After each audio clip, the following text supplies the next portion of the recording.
para fazer holding, para substituir o inventário de quem já faleceu. Isso é muito comum aqui no Brasil, né? Porque o que acaba acontecendo aqui no Brasil? O pessoal deixa para depois. Eita, acho que tá tudo troncho aqui, né? O pessoal deixa para depois, vai deixando para depois, até que chega um momento em que você não tem como deixar para depois. Ou seja, tem que resolver, mas aí já agora é o inventário. Aí a pessoa chega, ei, eu quero fazer aquela road agora, meu pai aqui faleceu, minha mãe faleceu, queria resolver o problema para economizar imposto. Eita, agora não pode.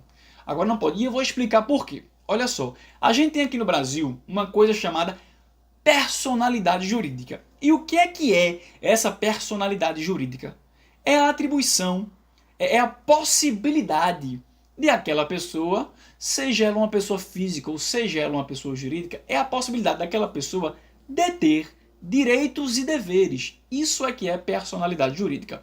Aqui no Brasil, pensando nas pessoas físicas, a personalidade jurídica, ela nasce com a pessoa.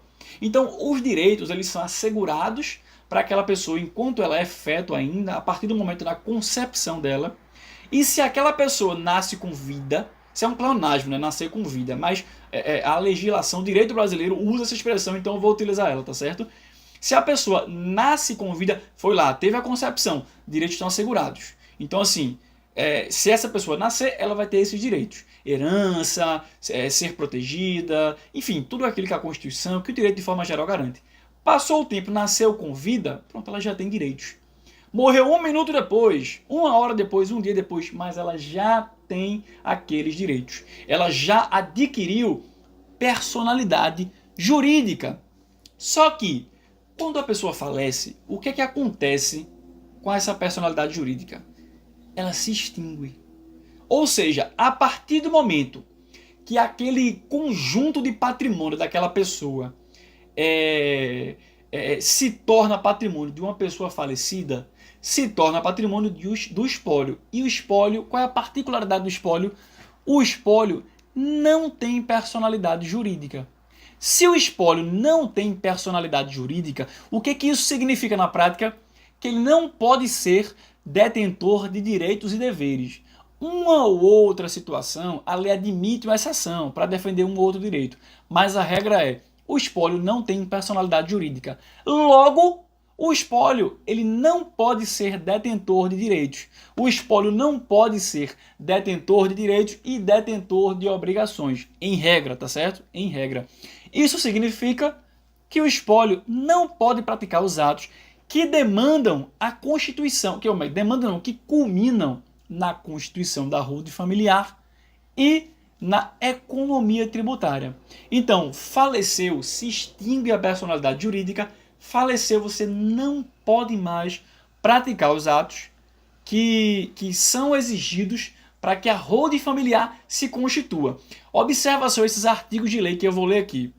Primeiro, é o Código Civil, bem no comecinho. O artigo 2º logo.